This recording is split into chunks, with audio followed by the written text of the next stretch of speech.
Welcome to the Makeover Monday Challenge, a weekly challenge brought to you by the Paper Crafters Library and Sunny Stampin' Studios. The purpose of Makeover Mondays is to help you learn how to take the ideas and inspiration you find on the internet and make it your own. Now this challenge is strictly a work from your stash challenge, so every Monday I'm going to take a project I found on the internet and I'm going to show you how I use it for inspiration and how I make it my own using supplies from my stash. Your challenge is to do the same, and I'll give you more details at the end of this video. First off, here's today's inspiration piece. It's a card that was created by Danielle Flanders from the Homespun with Heart blog, and it features products from Studio Calico. Now this card really jumped out at me when I saw it as I was blog browsing. I loved the layout and the fact that the central element, the focal point piece, extended above the top edge of the card. I thought that was really neat. And I also really liked the fact that it incorporated the use of baker's twine, especially since last week in the Paper Crafters Library blog, we had done a Trendy Tuesday feature on baker's twine. So it just seemed to really fit in very well. So as I show you how I make my card, I'm going to share with you how I drew inspiration from Danielle's piece to create my own take. Now looking at Danielle's card, she layered her central element onto her cardstock card base. Now for my card, I decided to incorporate an extra layer. And you can see here I have a piece of 4 by 5¼ inch pattern paper. This is from Basic Gray's Pyrus collection. It has this floral pattern on one side and then this more subtle pattern on the front, and this is the piece that I decided to use as my additional layer. Now in Danielle's card, she had sprayed her cardstock base with an opaque white spray from Studio Calico. For mine, because white spray doesn't really fit in on this, I decided to use this Tattered Angels gold spray. And as I spray, I'm going to be moving across from left to right, and that just keeps it from becoming too concentrated in any one location. Here, the effect is going to be a lot more subtle, and you're really only going to see it if you're looking at it in person. So now, because as you see here, my paper's curled a little bit from the addition of the glimmer mist, the next thing I need to do is heat it with a heat tool before I can stick it to my card front. So I'm just going to give it some quick heat with my Ranger Heated Craft tool. So for my card base, I'm using Basil's Pinecone cardstock. And I have a 5½ by 8½ inch piece, which I scored at 4¼ inches to give me a standard size card. I'm going to take my double-sided adhesive and I'm going to place it very liberally around the outer edges of my spritzed pattern paper piece. And the reason I'm doing this is because even after heating, the paper is still a little bit curled, so I want to make sure it sits nice and flat on my card front. And as I stick it, I want to make sure it's centered with an even border all around. As part of her central focal point piece, Danielle had stamped a button card onto which she then layered a snowflake. Now for mine, rather than stamping an image, I opted to use this piece of ephemera that comes from the 7 Gypsies ephemera kit. And as you can see when you look at the back, it has a whole variety of different pieces that can be used in a variety of different ways. So I decided to use that for my focal point. Now because it didn't extend on its own really above the top of my card, I decided to layer it onto another piece of pattern paper from that Basic Gray Pyrus collection. You can see what the one side looks like. And I cut it a little bit bigger than my card piece. It's 3 by 4½ inches.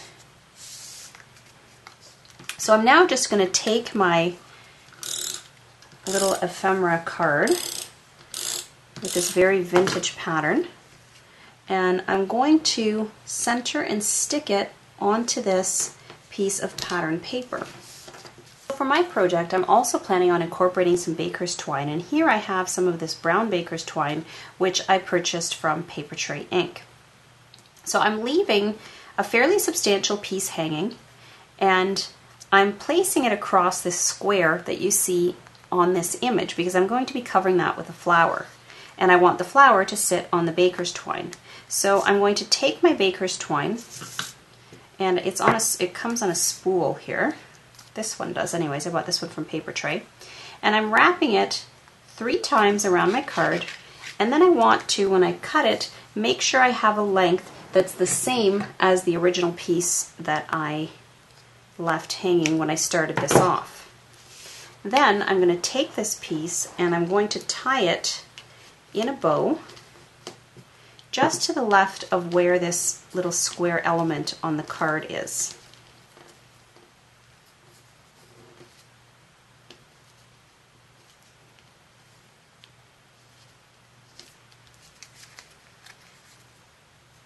And I'm just going to adjust the length of my bow like so, and then I'll trim it afterwards once I have it placed on my card. So now the next step is to stick this onto my card front. And in the same way that Danielle had hers extending past the top of her card, I'm going to have mine also extending beyond the top of my card. I'm aligning the bottom edge with the bottom edge of my grid paper, or sorry, with the bottom edge of my card, and then as you can see here, it extends beyond the top of the card. So I did that the same way that Danielle did that because I really liked how that looked. So now for the next thing that I want to incorporate are a couple of pins, and these come from the Maya Road trinket pins that you can see here. And then I'm using this velvet flower, and this is also a Maya Road product, and this is the red-green velvet pleats. So I want to tuck the pins in behind the flower. Now I wanted the pins to stand out a little bit more than the clear that they are right now, and I wanted to tint them this kind of yellow mustardy color. So for that, I'm using this Copic marker, and this is a Copic Sketch YR24. The color is pale sepia, and I'm just going to use this to tint my pins. And it's very simple to do. You just take the brush tip of the marker, and I'm starting by dragging it along the underside of my pin. So I'm coloring the crystal from the bottom, and then I'm just going to flip it over and run the brush tip along the top, and you can see what was clear is now mustard. So I'm going to do the exact same thing for the other one, and then I'm just going to give it a few moments to dry, because if you don't let it dry, then the color will transfer onto your fingers and onto your paper. So I've gone ahead and trimmed the ends of my baker's twine, and my next step is now to add my pins. So I'm going to be using my Thermoweb medium Lots of Zots glue dots, and as you can see, this box is a dispenser as well, and here you've got the big glue dot, and I'm just going to take it and I'm going to stick it to the center of the red flower, and I'm just going to do that by pressing my card onto that glue dot and then very carefully pulling it up, so you can see how I've now placed that on there. So I'm going to take my first pin and I'm going to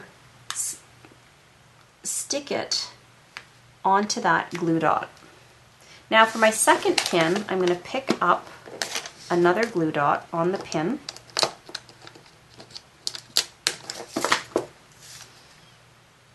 and then I'm going to position that on top of the first like so.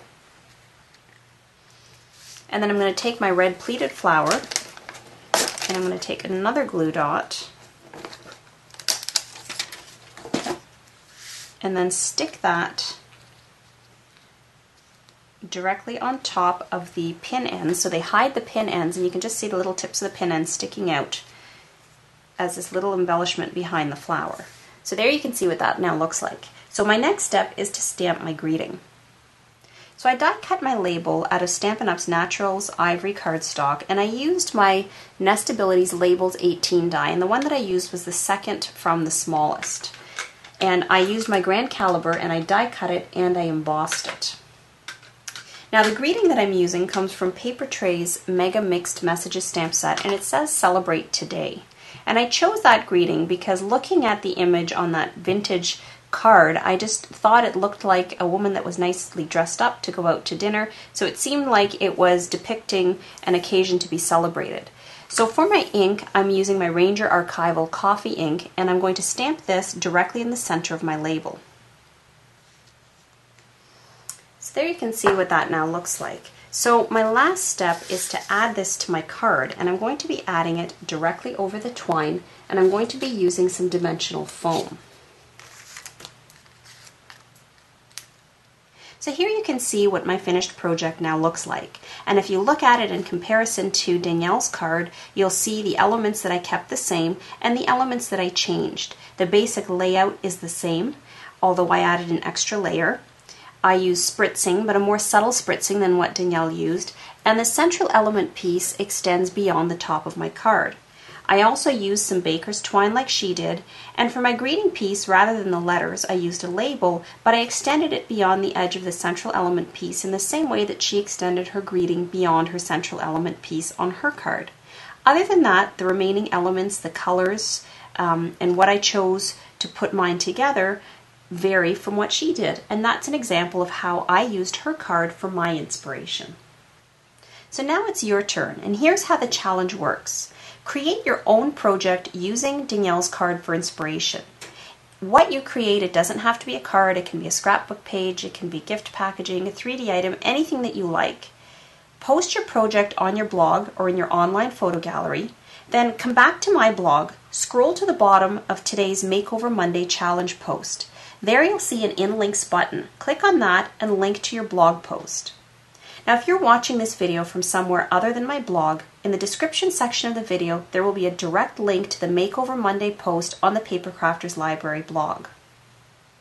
On Monday, November the 21st, I will draw one name from all the participants, and the winner will receive what you see here, the Blitzen Holiday Planner and a DVD tin kit and instructions from our Sunny Stampin' store.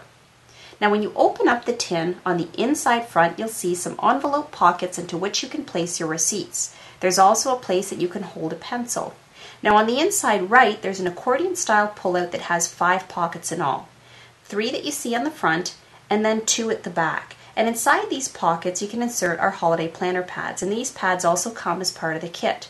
There's 5 different holiday planner pads in all. There's a calendar, which takes you all the way to December of 2012, as well as stocking stuffer, gift ideas, menu ideas, and Christmas card planner pads.